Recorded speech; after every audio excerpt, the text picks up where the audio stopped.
Like, what you gotta do in order to get to the top, bro. This is how this shit works in these music industry, all these industries, bro, sports and all that. It's not based on talent. Once you get to that position, it's based on how much you're gonna sacrifice and the rituals you're gonna participate in.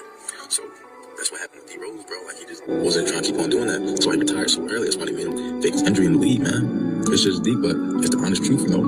And this is important for people that, you know, thinking about trying to go to the league and shit like that. Like, trying to be up there in the hot rankings. It's a lot of shit you gonna have to do nowadays, especially how it's ran, man. And that's just the honest truth about it. Like, D Rose is not taking away the talent from him. He's an amazing basketball player, like I said. But, you know, at the end of the day, if you want to get to the top, you gotta participate in the rituals of sacrificing.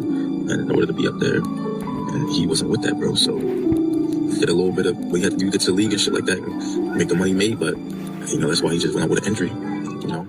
Now, I know a lot of people aren't gonna believe, you know, he faked his injury, or he was forced to fake his injury, you know, because he didn't want to participate in the rituals. A lot of that stuff goes over people's head.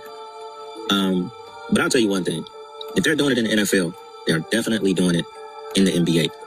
And a lot of these first round number one picks go through these injuries. And once, you know, we started learning the handshakes and all the symbols and stuff like that, when Ben Simmons was drafted number one, you know, first pick, first round, he also did the Mason handshake with Adam Silver, the head of the NBA. And then 2 nights later, after his first cousin, Zachary Simmons, attended his draft night, 2 nights later, he was hit at 3 a.m. by an all-black SUV and killed. So, you know, it was people like, oh, Ben Simmons didn't sell out, he didn't do this. Ben Simmons sacrificed his first cousin to be the number one draft pick. I mean, you can go and watch Ben Simmons, you know, his draft and to the fraternity that night. They literally did the Freemasonic handshake when he drafted him.